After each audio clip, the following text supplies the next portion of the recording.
ស្ដីបងប្អូនអរគ្នាឥឡូវនេះយើងកំពុងតែធ្វើដំណើរឡើងទៅកាន់ព្រះអង្គធំបាទហើយឥឡូវនេះយើងកំពុងធ្វើដំណើរចេញទៅហើយចឹងនៅទីនេះគឺយើងមាន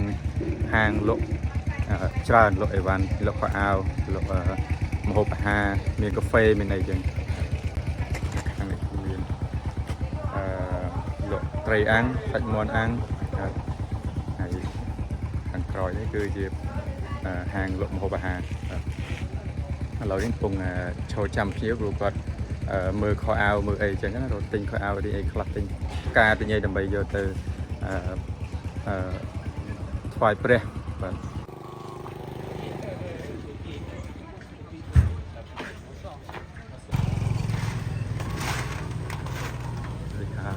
ជេក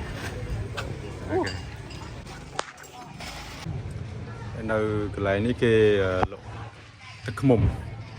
ហើយនឹងកំបួនឃ្មុំគឺសិតតែទឹកឃ្មុំសាក់ឥឡូវយើងឡើងទៅដល់ម៉ោងឡើងអូខេនេះគឺជារូបសំណាកព្រះវិស្ណុហើយចឹងមុនយើងឡើងទៅយើងមកដល់ផ្លែកវងមូលនេះហើយរូបសំណាកព្រះវិស្ណុតមកយើងនឹងឡើងកន្លែងនេះ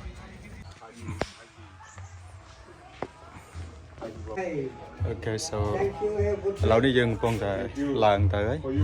បាទនេះជាកម្មចិន្តាឡើងទៅព្រះអង្គធំបាទហើយដើរទៅបដាយើងជួបគ្នានៅលេងព្រះអង្គធំទាំងអស់គ្នា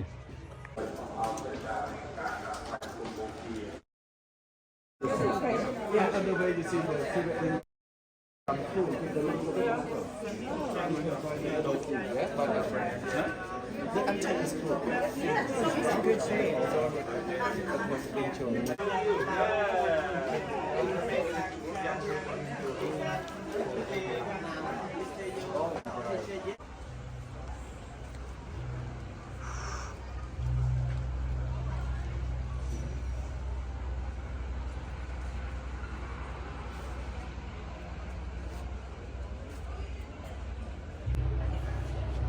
Đây bố quan này này thì rong thông làយើងនៅដល់លើកពូលព្រំកលែននេះរូបប្រពុតបាទហើយ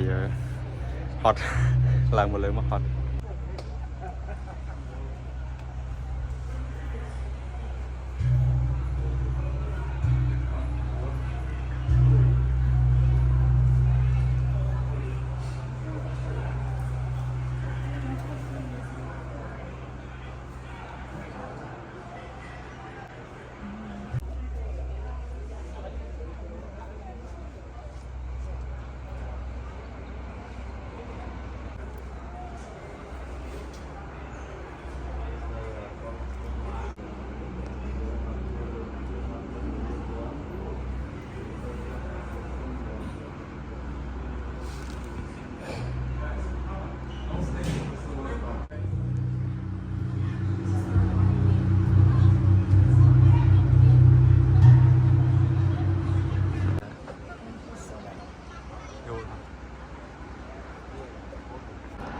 ឥឡូវមកដល់កពូលហើយចុះទៅវិញ